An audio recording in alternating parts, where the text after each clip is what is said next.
আসসালামু আলাইকুম। ইলিশ বিরিয়ানি বানানোর জন্য আজকে আমি যে উপকরণগুলো নিয়ে নিয়েছি সেগুলো দেখাচ্ছি। এই যে এখানে আমি টক দই বানাবো, তার জন্য গুঁড়া দুধ নিয়ে নিয়েছি। হাতের কাছে যেহেতু টক দই নেই তাই ইনস্ট্যান্ট গুঁড়া দুধ বানাবো আমি। এই যে অল্প পরিমাণে পানি দিয়ে দিলাম, আর এর মধ্যে এখন দিয়ে দেবো এই যে 2 টুকরা লেবু। লেবুগুলো চিপে রসগুলো দিয়ে দিচ্ছি।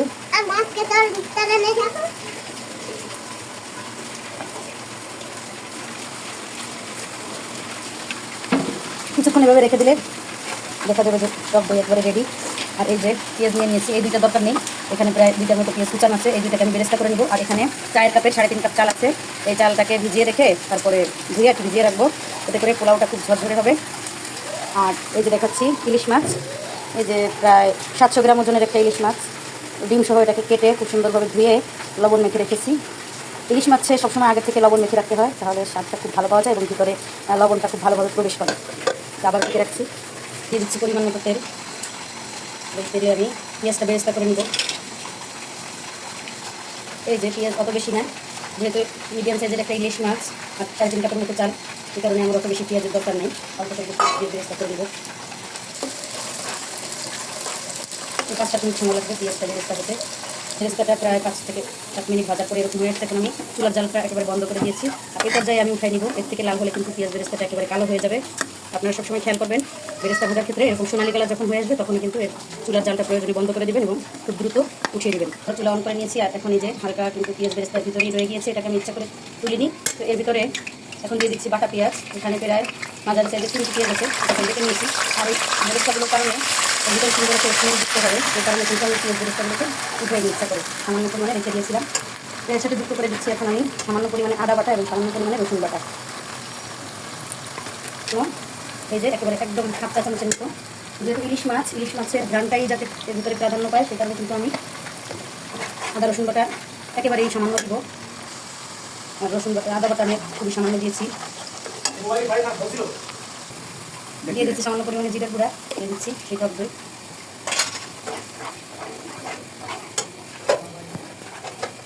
আর এখন দিয়ে দেবো এই যে কাঁচামরিচ, কয়েকটা কাঁচামরিচ আমি এভাবে ভেঙে দিব যাতে করে ভালোভাবে সিদ্ধ হয়ে ঝালটা বের হয়ে আসতে পারে।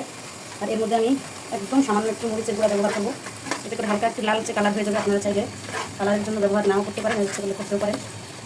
এটাকে একটু কিছুক্ষণ ধরে কষিয়ে নিই, তারপরে আমি সামান্য মরিচের গুঁড়া দিয়ে দেবো। সামান্য পরিমাণে মরিচের গুঁড়া দিয়ে দিচ্ছি। আপনারা কিন্তু খেয়াল করছেন এর ভিতরে আমি লবণ দিই, কারণ আমি ইলিশ মাছে একটু বেশি পরিমাণে লবণ দিয়ে সেটাকে মেখে রেখেছিলাম। এখন কোনো ধরনের মশলার সাথে লবণ অ্যাড করবো না। মাছ দেওয়ার পরে মাছের গায়ে থেকে লবণটা ছেড়ে দিলে তারপরে বোঝা যাবে লবণটা চেক করে যে আসলে লবণের প্রয়োজন হবে কিনা। এখন আমি দিয়ে দিচ্ছি একেবারে সামান্য পরিমাণে একটু পানি। সেই পানিটা দেওয়ার পরে কিছুক্ষণ নাড়াচাড়া করার পরে তারপরে আমি দিয়ে দেবো সেই কাটা মাছগুলো। মাছটা কিন্তু মাশাআল্লাহ কাটার সময় খুব ভালোই মনে হলো, গায়ে তেল তেল আছে। তেলওয়ালা মাছগুলো কিন্তু খেতে বেশ মজা হয়, আর তেল না থাকলে কিন্তু সেই মাছগুলো মজা হয় না, স্বাদ কম হয়। তো এই যে মাথা লেজ সহ সব টুকরোগুলো আমি দিয়ে নিয়েছি। এখন এটাকে আমি ঢেকে রাখবো প্রায় 5 মিনিটের জন্য। যখন 5 মিনিট পরে আমি এটাকে উল্টে দিব, খুব আলতোভাবে এটাকে উল্টাতে হবে, তা নাহলে কিন্তু মাছগুলো ভেঙে যাবে। খুব সাবধানতার সাথে করতে হবে কাজটা।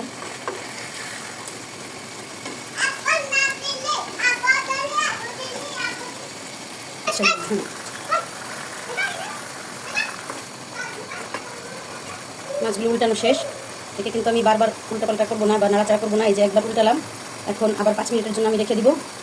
এর মধ্যে কিন্তু মাছটা আমার সিদ্ধ হয়ে যাবে। প্রয়োজন হলে আমি সামান্য পানি দেবো, আর তা না হলে নাই। তারপর কিন্তু আমি মাছগুলোকে উঠিয়ে ফেলবো এবং চুলায় চাল দিয়ে দিব। এখন আমি আবার ঢেকে রাখছি। আর চুলার জালটা কিন্তু মিডিয়াম টু লো হিটের মাঝামাঝি আছে, বেশি এর থেকে বেশি বাড়ানো যাবে না, আর কমালেও হতে অনেক বেশি দেরি লাগবে। এখন আবার আমি দ্বিতীয়বারের মতো ঢাকনা উঠিয়ে নিয়েছি, অনেকটাই তেল ছেড়ে দিয়েছে। এই পর্যায়ে আমি সামান্য পানি দিয়ে নিচ্ছি।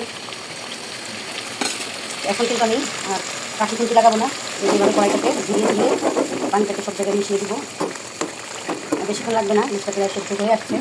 আবারও আমি ঢেকে দিলাম। এই যে এখন ইলিশটা আমার পুরোপুরি সিদ্ধ হয়ে গিয়েছে, এখন আমি উঠিয়ে নেব। আর এর মাঝে কিন্তু আমি কয়েকবার এভাবে 2 হাত দিয়ে এরকম করে এটাকে নেড়ে চেড়ে নিয়েছিলাম, তো এতে করে ইলিশ মাছটা কিন্তু ভাঙে নাই, সব কিছুই আস্ত রয়েছে।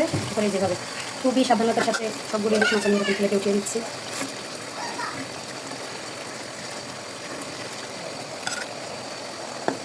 সবগুলো ইলিশ মাছ এভাবে প্লেটে উঠিয়ে নিয়েছি, এখন আলাদা করে রেখে দেবো।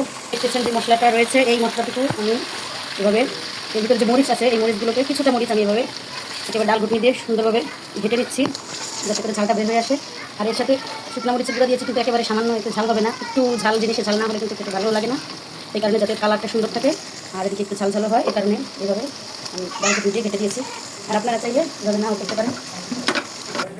এখন এই যে এর সাথে আমি দিয়ে দিচ্ছি আগে থেকে ধুয়ে পানি ঝরিয়ে রাখা চালগুলো, পরিমাণ মতো লবণ, প্রায় 2 চা চামচের মতো লবণ দিয়েছি, পরবর্তীতে লাগলে দেওয়া যাবে। ভালোভাবে এটাকে নাড়াচাড়া করে নিয়ে এর সাথে মিশিয়ে নিচ্ছি, যাতে করে ঘ্রাণটা খুব ভালো করে চালের সাথে মিশতে পারে। তো 3.5 কাপ চালের মধ্যে আমি প্রায় 6 কাপের মতো পানি নিয়ে নিয়েছি। আর এই যে মশলার গায়ে যে পানি টুকু ছিল তা দিয়ে ততক্ষণ নাড়াচাড়া করে নিলাম। ঝরঝরা হওয়ার জন্য আমি পরিমাণে একটু পানি কম নিয়েছি, দিয়ে দিচ্ছি সেখানে থেকে।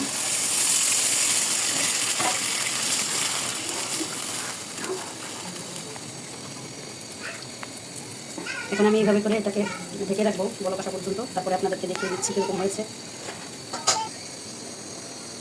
প্রায় 5 মিনিট পরে বলক এসে গেছে। এখন আমি ঢাকনাটা উঠিয়ে আপনাদেরকে দেখিয়ে দিচ্ছি কেমন হয়েছে। এই তো উপরে তেলকারি ভেসে আসছে এবং এই অবস্থা। এখন চুলার জালটা আমি মিডিয়াম টু লো হিটে মাঝামাঝি করে দিব, এতে করে চালটা খুব সুন্দরভাবে ফুটে যাবে। এখন আমি আবার ঢেকে দিচ্ছি, পরবর্তীতে আপনাদেরকে আবার দেখাবো কী অবস্থা। আপনাদের প্রতি আমার একটা অনুরোধ, যারা ইউটিউব থেকে দেখবেন অবশ্যই আপনারা আমাদের চ্যানেলটিকে সাবস্ক্রাইব করবেন। আর ফেসবুক থেকে যারা দেখছেন তারা আমাদেরকে ফলো করবেন, লাইক করবেন এবং শেয়ার করবেন, এবং সবসময় আপনারা আমাদের পাশে থাকবেন। আপনাদের ভালোবাসায় আমরা এগিয়ে যাব এবং আপনাদের জন্য সুন্দর সুন্দর ভিডিও তৈরি করব। এরপর যাই আবার একটু দেখিয়ে দিচ্ছি কীরকম অবস্থা হলো। অনেকটাই পানি টেনে আসছে, এখন যেভাবে করে উঠে নিচ্ছি।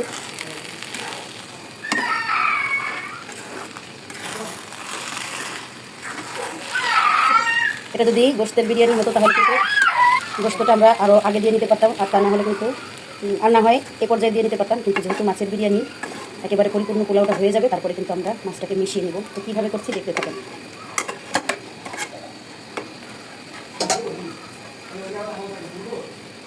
এই অবস্থায় চুলার জালটাকে একেবারে লো ফ্লেমে রাখবেন, একেবারে পোলাওটা খুব ভালো ফুটবে, খেতেও ভালো লাগবে। এই যে এখন ঢাকনাটাকে আমরা তুলে নিচ্ছি। তো এই পর্যায়ে আমি অর্ধেকটা বেরেস্তা এর সাথে মিলিয়ে দিব। বেরেস্তার যে একটা ঘ্রাণ সেটা যাতে ভালোভাবে এর সাথে মিশে যায়, আর বাকিটা যতটুকু থাকবে সেটা আমি উপর দিয়ে ছিটিয়ে দিব। দেখার সৌন্দর্য এই যে।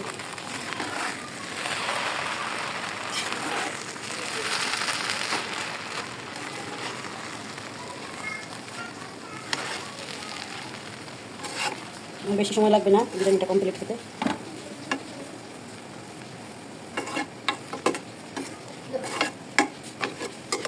আবার ওইভাবে রেখে দেবো আমি প্রায় 3 থেকে 4 মিনিট। এরপরে আমি কিন্তু মাছগুলোকে দিয়ে দিব। এখন এই পর্যায়ে আমি ইলিশ মাছটা কীভাবে দিচ্ছি আপনাদেরকে দেখিয়ে দিই। এই যে মাঝখান থেকে কিছুটা পোলাও এভাবে আমরা সাইডে করে নিব। তো এই তো মাঝখানে একটু গর্তের মতো করে নিলাম।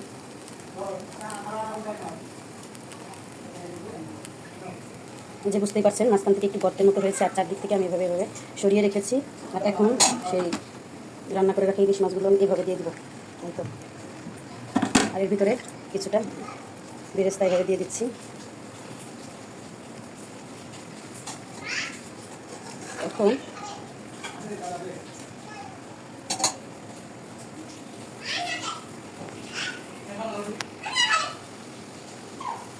এখন এই যে সাইডের থেকে যে পোলাওগুলো আমি সাইডে দিয়ে রেখেছিলাম সেগুলো দিয়ে ভিতরে ঢেকে নিচ্ছি।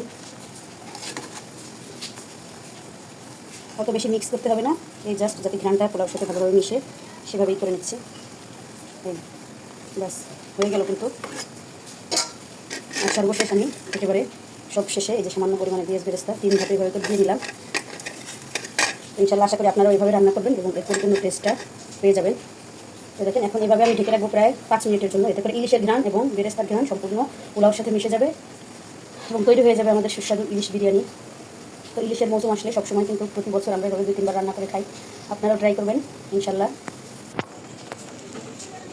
ঢেকে দিলাম, ওয়েট জাস্ট 5 মিনিট। 5 মিনিট পরেই দেখেন জাস্ট ওয়াও, খুব সুন্দর একটা লুক এবং রান্না করা পরিপূর্ণ কমপ্লিট। এইভাবে আপনারা অবশ্যই ট্রাই করবেন।